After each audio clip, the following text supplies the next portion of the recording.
Roger Scarberry pushed the gas pedal to the floor, watching the needle climb past 90. But the creature in the rearview mirror didn't even seem to be trying. It just glided, its massive wings staying perfectly still while those two burning red orbs locked onto his soul. It was November 15, 1966. The air around the abandoned TNT area near Point Pleasant felt thick, like walking through static electricity. Roger and his friends were just looking for a place to hang out, but what they found was a 7-foot-tall nightmare standing near a rusted generator plant. It didn't have a head, not in the way we do. Its eyes, the size of silver dollars and glowing with an internal hypnotic crimson light, were set directly into its chest. For the next 13 months, the town of Point Pleasant didn't just see a monster, they lived in a state of collective fever. People reported their dogs disappearing from their porches, strange men in dark suits knocking on doors at midnight, and the constant high-pitched screeching that seemed to come from the very air itself. The Mothman was everywhere, perched on the local power plant, hidden in the dense oak trees, always watching. The tension snapped on a freezing December evening in 1967. The Silver Bridge, a massive steel artery over the Ohio River, suddenly groaned and twisted like a tin can. 46 people plummeted into the black, icy water. Witnesses claimed that just moments before the collapse, they saw the red eyes staring down from the bridge's highest towers. The next morning, the creature was gone. It hasn't been seen in West Virginia since. Was it a predator? Or was it a cosmic alarm clock trying to scream a warning we were too terrified to understand? But while the Mothman haunted the skyline of the 60s, a much older, more intimate malice had already spent years dismantling a family's sanity in the dark hollows of Tennessee. It started with the sound of a heavy, wet towel slapping against the floorboards in the middle of the night. But when John Bell grabbed his lantern, the hallway was empty. Only the smell of sulfur and old dust remained. In 1817, the Bell family was the model of frontier success. That ended the moment John Bell encountered a creature in his cornfield, a dog-like beast with the head of a rabbit that vanished into thin air when he fired his shot. Soon, the entity moved inside their home. It began with the sound of phantom teeth gnawing on the bedposts while the children slept. Then the physical attacks started. Invisible hands would pull the children's hair and slap their faces until they were bruised. The entity eventually found a voice, a high-pitched, mocking shriek that claimed to be the spirit of a neighbor, Kate Batts. This witch knew secrets no stranger could know.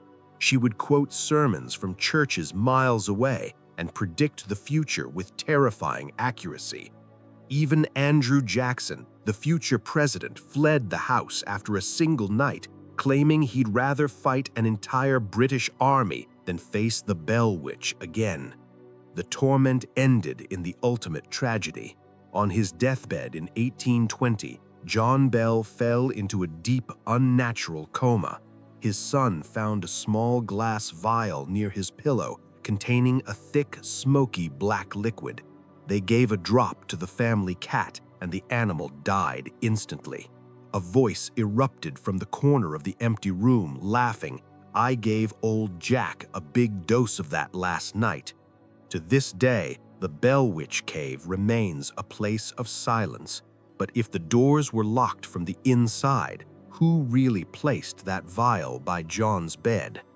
John Bell's story left a body behind, but in the Kentucky hills, sometimes the mountains don't just take your life, they take every single trace of your existence, including the car you were driving. At 2:30 a.m., Sheila heard the heavy thud of her parents' Ford door closing and the gravel crunching as they pulled away for a quick 5-minute coffee run. She didn't know that sound would be the last thing she'd ever hear from them. May 21, 1971, should have been a normal night in the Appalachian foothills of Kentucky. Cecil and Elizabeth Shelton were homebodies. They didn't have enemies, and they certainly didn't have a reason to run. When they decided to drive to a local spot for a late-night cup of coffee, they left the lights on and the TV humming. Elizabeth even left her purse on the kitchen chair. When the sun rose, the house was still empty. The authorities were called, expecting to find a car off the road in one of the steep ravines, but they found nothing. No skid marks, no broken branches, no shattered glass.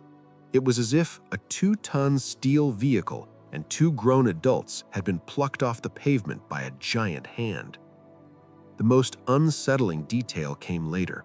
Inside the house, tucked away in a glass jar, was $600 in cash, the Sheltons' entire life savings. In 1971, that was a fortune. If they were planning to disappear, they would have taken the money. If they were carjacked, the car would have eventually turned up in a lake or a chop shop. But 50 years later, not a single bolt, tire, or bone has ever been recovered. The road they took was only 5 miles long. In the Appalachians, 5 miles is more than enough space for the earth to open its mouth and swallow you whole. The Sheltons became ghosts in a modern world, but they weren't the first mysterious people to haunt these ridges. Long before them, an entire race with moon eyes had already claimed the peaks. In the late 1600s, the first explorers reaching the jagged peaks of East Tennessee expected to find nothing but untouched wilderness and Cherokee warpaths. But instead, they stumbled upon a hidden colony of people who defied every law of history. People with olive skin, European features, and piercing, luminous gray eyes. They were the Melungeons, and they lived on the highest, most inaccessible ridges, completely isolated from the developing world. When the stunned explorers asked who they were, the settlers replied in a broken, archaic tongue, "We are Portuguese." But historians were at a total loss. These people possessed a strange, unique physical trait, a distinct bony ridge on the back of their skulls, an anatomical bump not found in any other American population. Local legends whispered that the Melungeons were the descendants of shipwrecked sailors from lost Mediterranean fleets, or perhaps the remnants of a pre-Christian civilization that fled into the mountains thousands of years ago to escape an ancient cataclysm. The mystery deepened in the modern era when scientists tried to map their DNA. The results were a chaotic, impossible puzzle, a mix of Mediterranean, Northern African, and even mysterious South Asian markers that shouldn't have been in the Appalachians in the 17th century. Neighbors in the valleys spoke in hushed tones about how the Melungeons could talk to the mountains and how their gray eyes could see in the dark as clearly as a mountain lion's. In the 19th century, laws were passed to strip them of their rights, calling them free persons of color, but they simply retreated higher into the fog-choked peaks. To this day, hikers on Newman's Ridge find abandoned cabins with double-thick walls designed to hide something or someone from pry eyes. Who were the people waiting in the ridges long before the rest of the world even knew the Appalachians existed? While the Melungeons kept their secrets in the mountain fog, a small town in Pennsylvania discovered that the mountains themselves held a secret so volatile it would literally burn their zip code off the map. 12-year-old Todd Domboski felt the ground beneath his sneakers turn to hot liquid, and in a heartbeat, a steaming, jagged maw opened under his feet, venting a sulfurous gray cloud that smelled like rotting eggs and ancient death. This was Centralia, Pennsylvania, a town built on top of the richest coal veins in the world. In May 1962, a routine trash fire at the local landfill accidentally ignited an exposed coal seam deep underground. The townspeople thought they'd have it out in a few days. They were wrong. The fire retreated into a labyrinth of abandoned mine shafts that stretched for miles beneath the houses, schools, and churches. For the next 20 years, Centralia slowly transformed into a suburb of hell. The asphalt on the main highway cracked and buckled, glowing red in the dark. Lethal levels of carbon monoxide seeped into basements, and garden vegetables literally boiled in the soil before they could be harvested. By 1981, when young Todd was nearly swallowed by that 15-foot-deep sinkhole, the government finally admitted defeat. They erased Centralia's zip code, bought out every home, and bulldozed the town into the dirt. Today, it is a ghost town where the forest is slowly reclaiming the empty streets, but the ground is still warm to the touch. The fire is still burning today, moving deeper into the mountain, consuming millions of tons of anthracite. Experts say it has enough fuel to burn for another 250 years. How much longer can the Appalachian ridges hold back the Inferno before the very ground beneath the neighboring towns turns to ash? Fire consumes the earth in Centralia, but in the quiet graveyards of South Carolina, it's the sky itself that repeatedly attacks a single grave, as if trying to strike a cursed soul from the book of life. The silence of the old stone church graveyard is often shattered by a blinding flash of blue light, always striking the exact same shattered headstone, the final resting place of a woman the sky refuses to let sleep in peace. This is the grave of Eliza Huger. While other tombstones in the Clemson area are covered in soft moss and ivy, Eliza's grave is a barren scar. No plant, no weed, and not even a single blade of grass will grow on her plot, as if the soil itself has been salted by the memory of whatever she did. The local legend is a dark tapestry of aristocratic shame and mountain witchcraft. It's said that Eliza was a woman of high standing who became obsessed with the forbidden old ways of the ridges. When her own brothers discovered her dark practices, they murdered her in a fit of rage to save the family's reputation. But the mountains wouldn't keep her. When her body was returned to the church, the community was so terrified of her spirit that they built a high, thick brick wall directly around her headstone, a symbolic cage to keep her from wandering the woods. Over the decades, lightning has struck her grave dozens of times, more than any other spot in the county. Some say it's God trying to finish what her brothers started. Others believe Eliza is drawing the electricity down to fuel her escape. The local rule is absolute. You can leave a silver coin on her cage for luck, but if you take one, you belong to her. As the thunder rolls over the South Carolina hills tonight, is the sky attacking Eliza, or is she finally winning her war against the grave?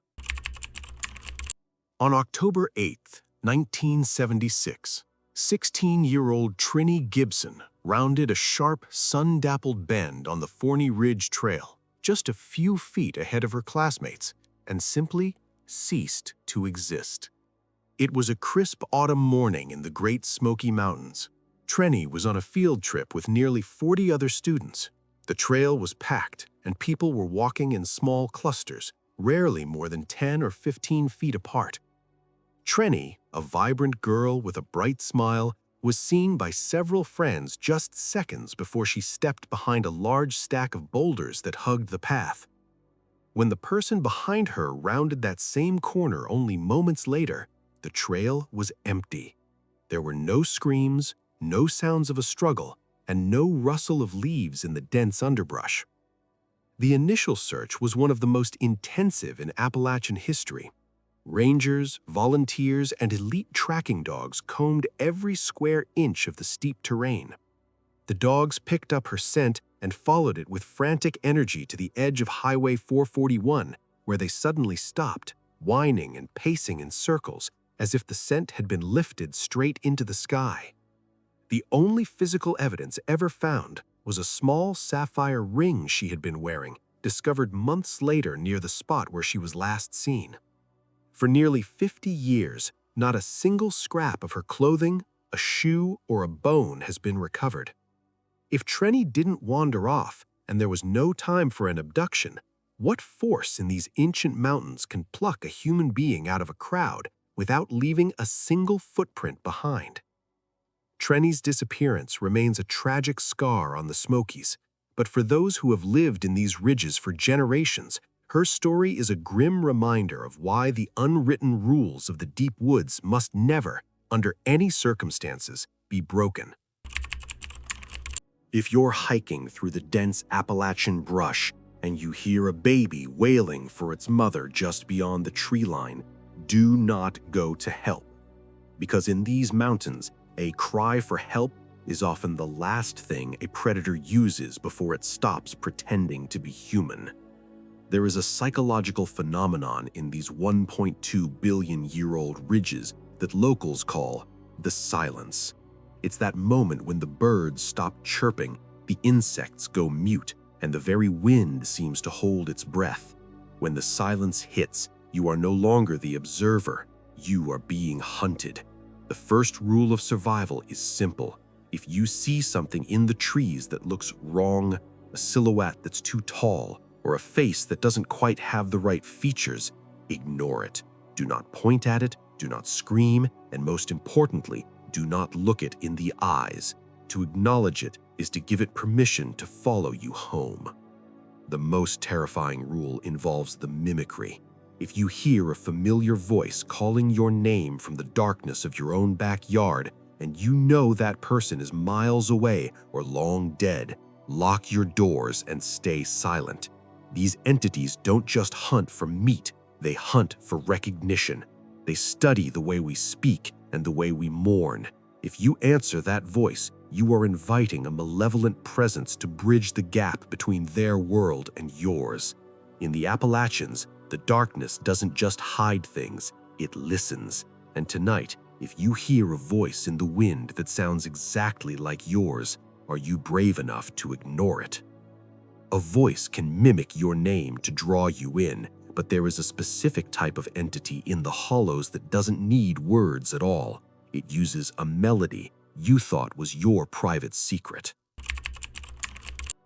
At 5:30 a.m. in the misty hollows of West Virginia, a young woman froze in her kitchen as a sharp, melodic whistle drifted in from the pitch-black woods.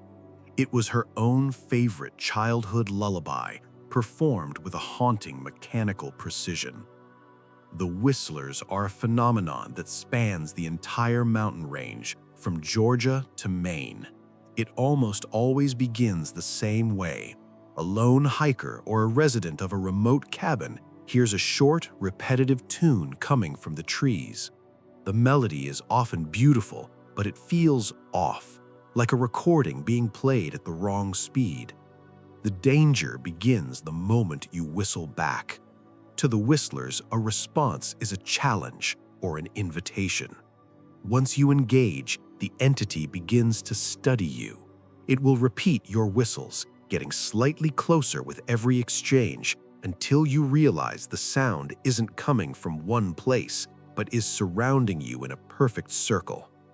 Experienced woodsmen tell stories of the echo walkers. These are entities that stop exactly when you stop and step exactly when you step. If you run, they run. If you hide, they wait. The only way to survive an encounter with a whistler is to act as if you are deaf. Show no fear, show no curiosity, and for the love of God, do not whistle a single note. Because if these trees can copy your favorite song and your own footsteps, how can you ever be truly sure that the person whistling in the next room is actually your family? In the spring of 1871, the iron bars of the Adair County Jail were supposed to be the final stop for a man who had cheated death a dozen times. But the law didn't realize that in the Appalachian wilderness, a simple piece of women's clothing could be more powerful than a loaded revolver. The story begins with the Adair brothers, men whose names were whispered with fear across the ridges. They were caught in a web of violence and robbery that ended in a death sentence. But it was their accomplice and brother-in-law, Martin Bernard, who would provide the mountains with their most enduring mystery. While the Adair brothers sat in their cells, stoic and ready for the noose, Martin was a different kind of man. He was a shadow, a master of slipping through cracks. The night before the scheduled execution was a heavy, suffocating April evening. The air was thick with the scent of damp stone and the smoky, flickering yellow light of oil lanterns that cast long, distorted shadows against the jail walls. The jailer, a man known for his misplaced kindness, watched as a carriage pulled up to the iron gates. Out stepped a woman, her face buried deep within the shadows of a large, billowing sunbonnet. Her dress was heavy with lace and petticoats, and her shoulders shook with the unmistakable tremors of a wife about to say her final goodbye. The jailer, moved by her silent grief, unlocked the heavy iron door. 10 minutes, he whispered, stepping back into the hallway to give them privacy. Inside the cramped, cold cell, the woman collapsed into Martin's arms. To the jailer watching through the small barred window, it looked like a desperate final embrace between two doomed souls. He heard the muffled sounds of sobbing and the frantic whispers of a couple clinging to their last moments of shared life. He didn't notice that the shadows in the corner of the cell seemed to shift, or that the rhythmic sound of their breathing had changed its tempo. As the first gray light of dawn began to bleed through the high barred windows, the jailer returned. The woman stood up, her face still hidden deep within the dark fabric of the sunbonnet, her head bowed in what looked like total emotional collapse. She clutched a handkerchief to her face, her body trembling as she walked past the guard. The jailer, feeling a pang of guilt for the grim task awaiting the man inside, escorted her all the way to the front gates, watching as she disappeared into the thick morning mist of the Kentucky hills. An hour later, the jailer returned to the cell with the condemned man's final breakfast, a plate of salt pork and hardtack. He called Martin's name, but there was no answer. When he stepped inside, his heart stopped. Sitting on the edge of the cot, dressed in heavy wool trousers and a stained work shirt, was Martin's wife. She looked up at him with a calm, defiant smile. Her husband, Martin Bernard, had walked right past the guards in her billowing skirts and that deep sunbonnet. He hadn't just escaped the jail, he had escaped the very reaches of the law. Despite a massive manhunt that lasted months, the mountains swallowed him whole. Martin eventually surfaced years later in the wilds of Texas, living under a completely different name, raising a family, and eventually dying of old age, decades after he was supposed to have swung from a Kentucky gallows. This story leaves us with the most haunting question of all. When we see a figure in the distance on a lonely Appalachian trail, or a face in the window of a long abandoned cabin, is it really a ghost, or is it something much more human? How many legends of these mountains are simply men like Martin Bernard, men who put on a mask, stepped into the shadows, and successfully walked away from their sins, leaving the rest of us to tell stories about the ghosts they left behind. The Appalachians are older than the bones of the earth, and they have seen 1,000 Martins walk into the mist. They have heard the whistlers, seen the red eyes of the Mothman, and felt the fire burning beneath Centralia. But the real terror isn't what's hiding in the woods. It's the realization that once you enter these ridges, the rules of the world you know no longer apply. Tonight, when you turn off your lights, remember rule number 8. If you hear your own voice calling from the dark, do not answer. Because in these mountains, something is always listening, and it's getting very good at sounding just like you. Thanks for watching. If you've ever seen something in the woods that you can't explain, tell your story in the comments. We're all listening.